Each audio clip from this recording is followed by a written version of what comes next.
Rezeki itu sempit dengan sebab maksiat. Kita hidup di zaman manusia pakat sempit rezeki.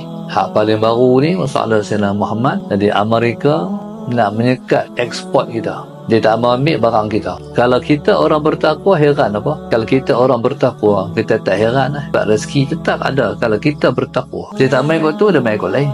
Dapat di situ, dapat kot lain. Jadi subhanallah, kecuali kalau kita tu ahli maksiat. Mana kita tu pendosa. Pendosa ni dengan Allah satu, dengan orang satu. Kalau dengan Allah, kena bertaubat. Kalau dengan orang, kena minta maaf. Sebab itu rezeki ni dia tak masuk pada orang yang berkelahi. Kita jangan berkelahi dengan orang. Orang tak apa berkelahi dengan kita. Jangan kita berkelahi dengan orang. Faham tak?